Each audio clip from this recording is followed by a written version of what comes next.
My name is Robin. We run a franchise consulting company, and what I'm going to talk about this morning is basically funding. How can you actually improve your funding mechanism to enable the franchisee to get faster funding? So there's quite a lot of things that you can do, and now I have something. Um, Basically, the National Development Plan was to eradicate the poverty and reduce equality and that sort of stuff. Um, 90% of jobs will be created in the SMMEs sector, so that's what they're stimulating. So that's where the training comes in. I think it's quite important that the government has been very involved in the training side. That gives you a much better workforce.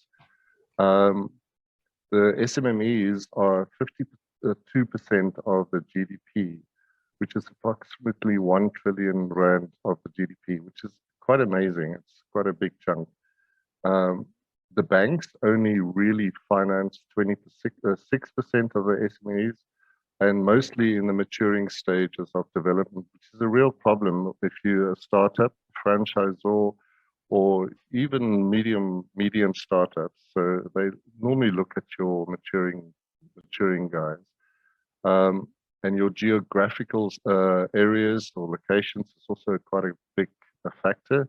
So, for example, Gauteng would get financed faster than a guy would be in the Northern Cape or Mpumalanga. Um, the National Credit Act was brought in, I think, in 2008 or 2005, as far as I remember. They're there to promote a fair, transparent, competitive, sustainable, responsible, efficient, effective, accessible credit markets and industry. The purpose of this act was basically two-pronged. It's to protect the consumer. That's how it started.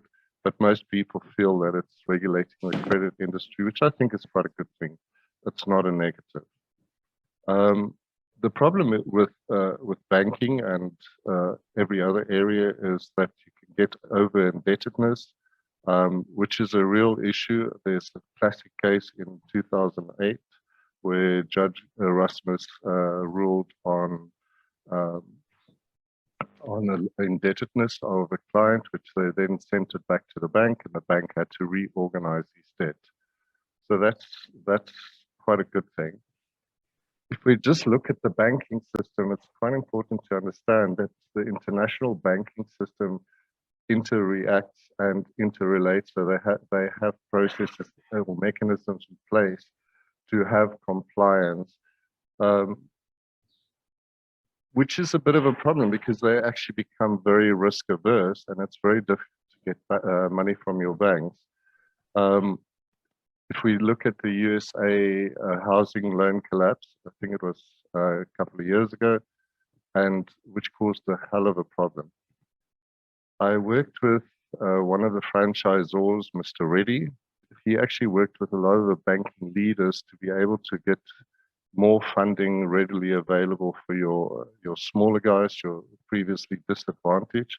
He always said, yeah, to borrow 1 rand, you have to have 2 rand in your pocket, which doesn't make any sense.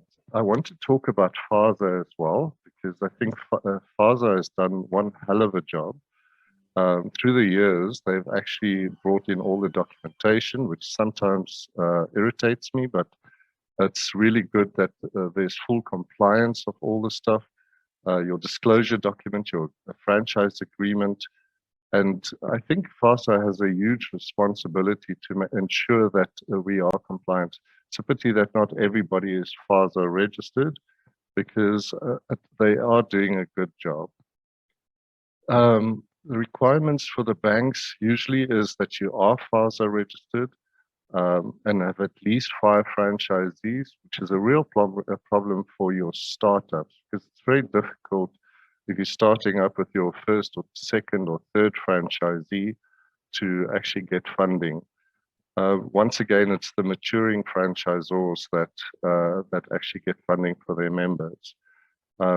Startups, I usually do a preliminary membership that gets them going, and after they have their 5 franchises, they normally go into a full membership, which is what the banks really would like. The process that the franchisor can get involved with is the vetting process of the franchisee. Um, we're so desperate to sell, especially if you're a new franchisor. We're so desperate to sell, we forget to do all of this. You need to do a bit of a psychological check. You need to do a definite credit check.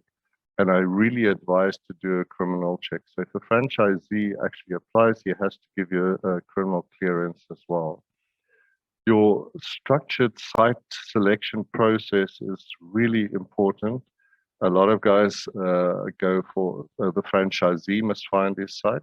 Yes, he must find his site, but at the same time, try and go back um, and make quite sure that the location is good. Location is always with any business. Um, the banks really like owner-run businesses. And the other place where the franchisor can play a big role is business plan training. The business plan is really a mechanism for the banks to see if the franchisee is compliant. If he has no idea of how to run a business, how can he buy a business? So it's your responsibility to actually train them. And it's especially important on the business plan training because you can give them a template, but you often have to make quite sure that they personalize it the best way they can. So the bank gets the feeling or the understanding that the franchisee will be able to manage a franchise. So make sure that the applications are good. It's really important to send a good pack, which I'm going to talk about now.